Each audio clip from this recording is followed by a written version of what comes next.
Bismillahirrahmanirrahim. Assalamualaikum warahmatullahi wabarakatuh. Perkenalkan, nama saya Haki Prawani, NIM 192904-2019. Di sini saya akan menjelaskan materi sistem terdistribusi tentang distribusi file system.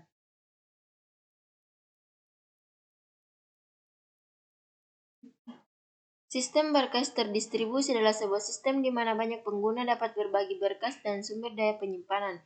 Client, servers, dan media penyimpanan dalam sistem terdistribusi tersebar. Ada perangkat-perangkat yang terdapat dalam sistem terdistribusi. Service dijalankan melalui jaringan. Konfigurasi dan implementasi dari sistem berkas terdistribusi bervariasi dari sistem yang satu ke sistem yang lain. Idealnya, sistem berkas terdistribusi tampil di depan pengguna atau klien sebagai sistem berkas yang konvensional dan terpusat. File adalah kumpulan informasi yang berhubungan dan tersimpan dalam secondary storage, tipe-tipe file, data, atau karakter numerik binary. Program 1. File system. File system merupakan struktur logika yang digunakan untuk mengendalikan akses terhadap data yang ada pada disk. File system menyediakan mekanisme untuk penyimpanan data dan program yang dimiliki oleh sistem operasi serta seluruh pengguna dari sistem komputer. File system terdiri dari dua bagian, yaitu 1. Kumpulan file yang masing-masingnya menyimpan data-data yang berhubungan. 2. Struktur direktori yang mengorganisasi dan menyediakan informasi mengenai seluruh file dan sistem.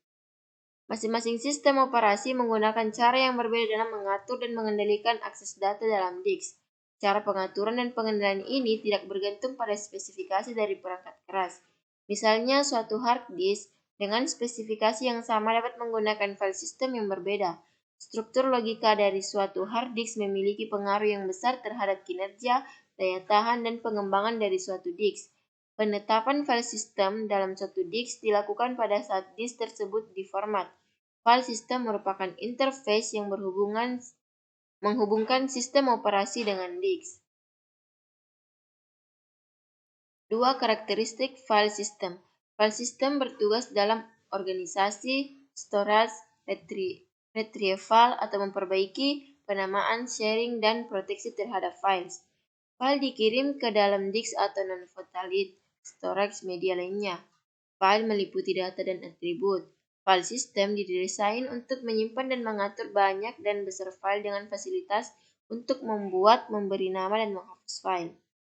File system juga bertanggung jawab untuk pengontrolan dari akses file, akses terbatas ke file oleh user yang berhak, dan tipe-tipe dari akses yang diminta.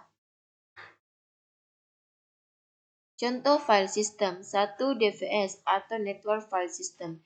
Network File System atau NFS merupakan sebuah protokol yang dikembangkan oleh Sun Microsystems pada tahun 1994, dan NFS didefinisikan dalam RFC 1813 dan 3530 sebagai DFS, yang mengizinkan sebuah komputer untuk mengakses file melalui network secara akses file disk lokal. 2. AFS atau Unwrapped File System. Ada persamaan dan perbedaan antara AFS dan NFS. Persamaan: AFS sama seperti NFS, menyediakan akses menuju share file secara transparan. Akses menuju ke file AFS adalah melalui normal Unix file primitives atau tanpa modifikasi atau rekompilasi. AFS kompatibel dengan NFS. Perbedaan: secara desain dan implementasi AFS berbeda dengan NFS. Perbedaan utama: NFS didesain untuk dapat menangani active user dengan jumlah yang lebih banyak daripada distribusi file system yang lain.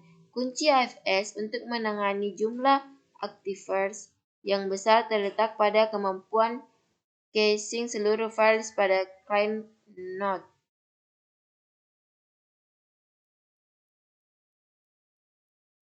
Karakter AFS. AFS mempunyai dua karakter desain yang unik.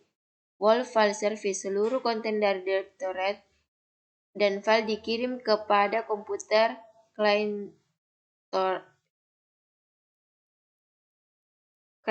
IFS servers atau di IFS 3 file yang ukurannya lebih dari 64 KB ditransfer dalam 44 KB. 2. Wall file caching. Kopi dari sebuah file chung yang telah ditransfer di komputer klien disimpan dalam cache pada local disk.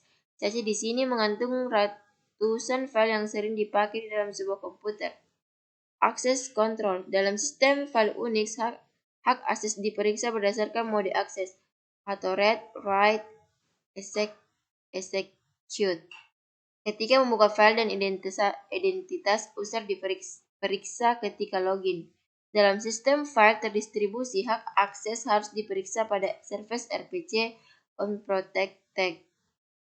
Dimungkinkan melakukan pemalsuan identitas, tapi ini merupakan risiko keamanan user ID biasanya dikirim dengan setiap request stateless. Terima kasih, itulah penjelasan saya. Dan saya akhiri dengan ucapan Assalamualaikum warahmatullahi wabarakatuh.